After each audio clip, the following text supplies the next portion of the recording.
नैनीताल से हैं जगत सिंह जी, स्वागत है आपका। मेरी मैम मैम नमस्कार और हकीम साहब को भी नमस्कार। जय हिंद जय हिंद। मेरा अपनी पूरी मेरा बात सवाल बताइए। है, पाँव के तलवे में मेरी बहुत झंझनाहट होती है और लाल लाल खून के जैसे छाले आते हैं। जब मैं हाथ लगाता हूँ छाले हटते हैं फिर आ जाते हैं और हाथों में भी झंझनाहट, पाँव में भी झंझनाहट होती है। ठीक। अच्छा देखिए, वज़न तो बिल्कुल ना उठाएं और वेस्टर्न टॉयलेट का यूज़ करें, कुर्सी वाला शौचालय। और गोंद सिया खरीदने एक आधा ग्राम सुबह नाश्ते के बाद घी में मिला के, आधा ग्राम घी में या मलाई में मिलाकर आप लिया करें सुबह नाश्ते के बाद, रात को खाने के बाद। और ऐसे बैठे और ये ऐसे एक्सरसाइज करें रोज़ाना 3 मिनट। और ऐसे ये देखिए, ये थोड़ी यहाँ तक आ जाती है, ये भी 3 मिनट।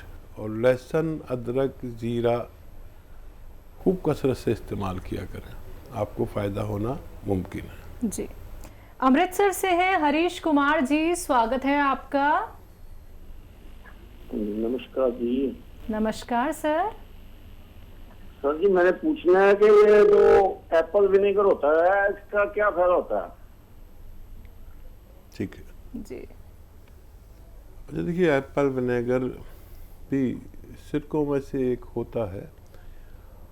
अब जैसे सिरके होते ना, वो अंगूर के भी बनते हैं और गन्ने के भी बनते हैं, एप्पल के भी बनते हैं। वो जो एप्पल जो है वो गिर जाता है, टूट जाता है, सड़ने लगता है, उसको एक जगह इकट्ठा करके या उसका जूस निकाल के इकट्ठा कर देते हैं कश्मीर वगैरह में, तो ये एप्पल विनेगर तैयार हो जाता है, एक सड़ा हुआ रूप इसके जूस का। और ये भी वही सब काम करता है जो सिरके में बताता हूँ, चर्बी को भी कम करता है, विटामिन सी भी बेहतरीन है ये। और अब गन्ने का रस का भी सिरका काम करता है, लेकिन जो सबसे बेहतर जो सिरके कहलाते हैं वो जैतून का और कलौंजी का सिरका कहलाता है। फिर उससे लो पावर के ये सिरका सेब का, फिर गन्ने का, फिर अंगूर का, और बहुत सारे सिरके होते हैं, लेकिन सबसे ऊपर ये होते हैं। काम सब वही करते हैं, लेकिन फ़ायदा और लो पावर के होते हैं। जैसे मूंगफली आप खाएं, मूंगफली थोड़ी सस्ती आती है, तो फिर साइंस वाले कहते हैं कि बादाम और मूंगफली दोनों एक होती हैं। जो फ़ायदे मूंगफली में हैं वही बादाम में हैं, वही अखरोट में है। लेकिन आप सोचें कि क्या फ़र्क होता है। मूंगफली 60-70 रुपये किलो आ जाती है, बादाम 700-800 रुपये किलो आते हैं, अखरोट 1500 रुपये किलो आता है। बस यही फ़र्क है। जी, हकीम साहब, आप हमेशा गर्म पानी का जिक्र करते हैं, तो क्या होता है कि ठंड में तो गर्म पानी लोगों को बड़ा अच्छा लगता है, स्वादिष्ट ही कह लेते हैं, गर्म पानी पीने से परहेज़ नहीं करते हैं। लेकिन अगर हम 12 महीने, वैसे तो आप बताते हैं कि हमेशा हमें गर्म पानी का इस्तेमाल करना चाहिए, तो 12 महीने भी अगर हम कंटिन्यूसली, चाहे कितनी भी गर्मी क्यों ना हो, अगर गर्म पानी का सेवन करें तो वो भी बहुत ज़्यादा लाभप्रद होगा। गर्म पानी एक ऐसी नेमत है कि जब कोई आदमी 1 घंटा पैदल चले तो जितने पसीने आने चाहिए इतने 1 पाव लीटर या आधा लीटर गर्म पानी पीने से हमें आते हैं। जी जी। तो समझ लीजिए कि इतनी मशक्क़त और इतनी चर्बी भी गलती है, इससे पूरे जिस्म में एक गर्माई पैदा हो जाती है और हम एक्टिव हो जाते हैं। और दूसरे जो फ़ायदे हैं वो ये है कि हम कीटाणु से बचते हैं, पेशाब खूब साफ़ आता है, खुल के लेट्रिन होती है, सिस्टम हमारे पेट का अच्छा होता है, चर्बी हमारी पिघलती है। और गर्म पानी पीने वाला शख्स को 2-3 चीज़ें और नहीं होती। डायबिटीज़ से भी वो बच सकता है और उसकी उम्र बड़ी लंबी होती है। ये उसका सबूत के तौर पर मैं ये जानता हूँ कि चाइना और जापान में ख़ास तौर पर गर्म पानी पिया जाता है और मुल्कों में भी पिया जाता है। ज़्यादातर देशों में गर्म पानी पीते हैं सिवाय हम या हमारे पड़ोसी मुल्कों के। यहाँ की आदतें अजीब ही हैं, सिर्फ खाने के लिए जीते हैं, ठंडा पानी पीते हैं और कोई उसूल नहीं ज़्यादातर लोगों का, ना सोने का उसूल ना जागने का उसूल। तो मैंने कई बार ये वाक़या शेयर किया है कि मेरा एक अजीज़ जापान गया तो यहाँ भारतीय लोग तो ठंडा पानी पीते हैं। वहाँ एक होटल में उसने मांगा कि मुझे ठंडा पानी दो, तो उसको बड़ी हैरत हुई वेटर को कि जब उसने कहा यहाँ तो ठंडा पानी नहीं मिलता, तो उसने कहा नहीं मुझे चाहिए, आप 5 स्टार होटल है और ठंडा पानी नहीं है।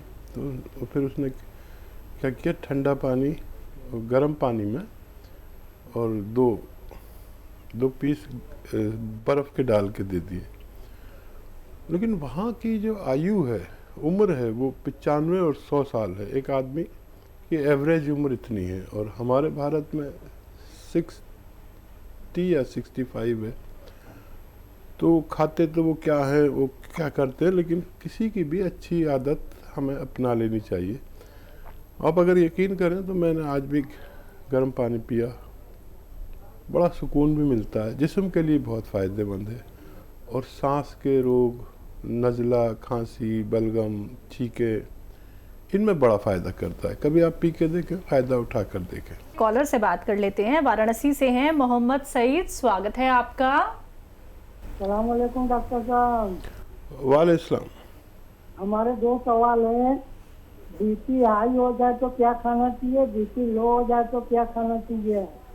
और एक सवाल है, जब पोलिया फुंसी हो जाता है तो वो करीब 1 इंच पौन इंची का है, लेकिन वो कड़कपन है, उसमें से हल्का हल्का खून निकल रहा है, लेकिन उसका मुंह एकदम कड़क बना हुआ है, लेकिन मुंह खुल नहीं रहा है।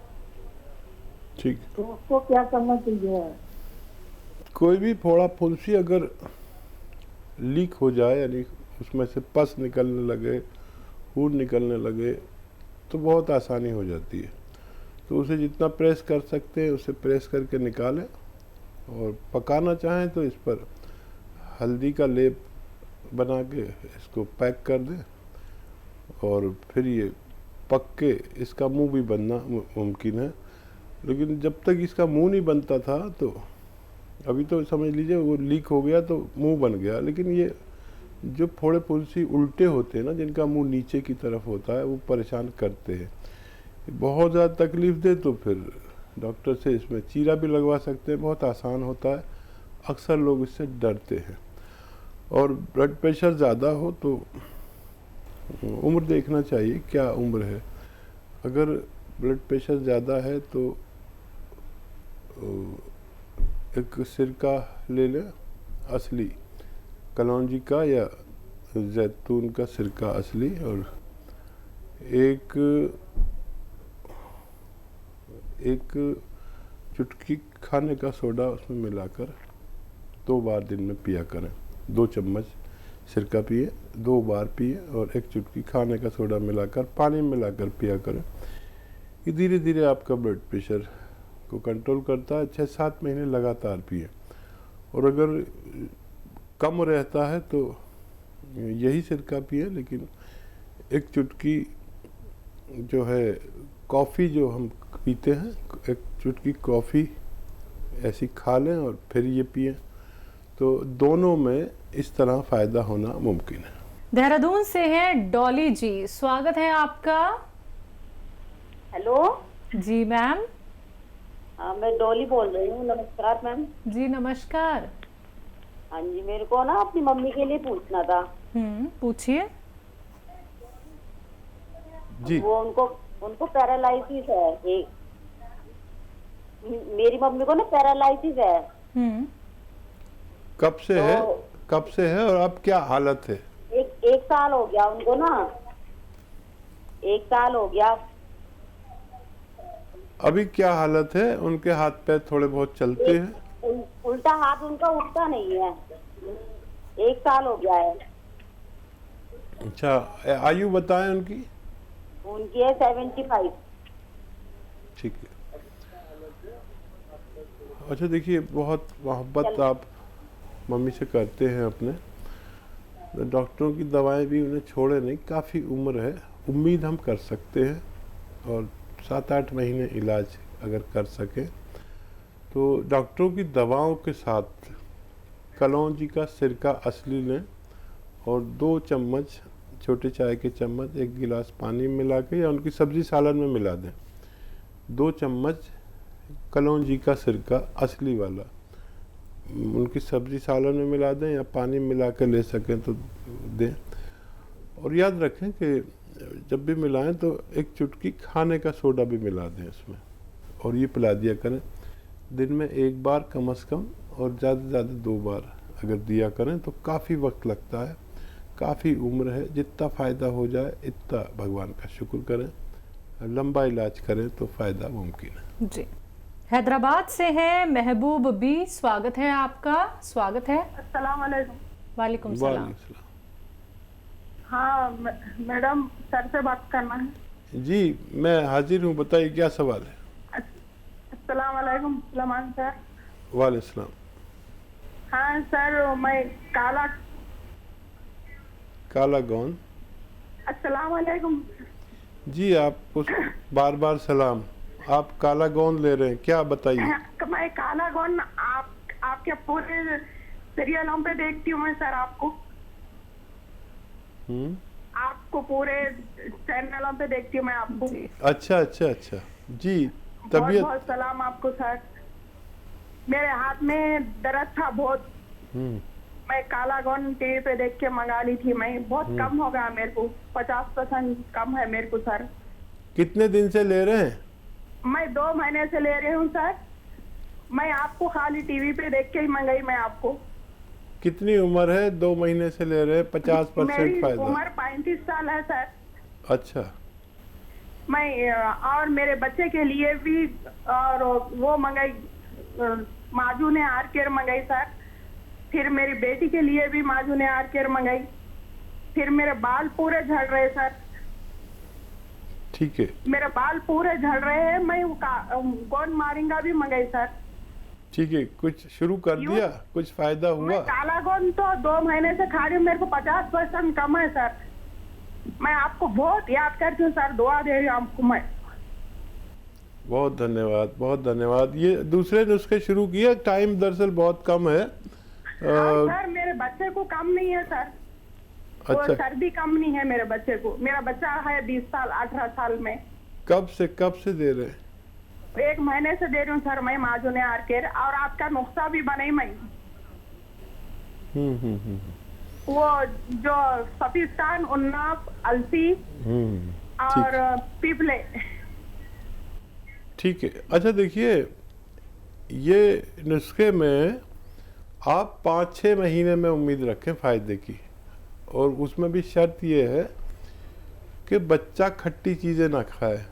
और आपके इलाके में खट्टी चीज़ें बहुत खाई जाती हैं, सालन खट्टे, नींबू, आम का अचार, ये सब बाहर की चीज़ें बंद कर दें।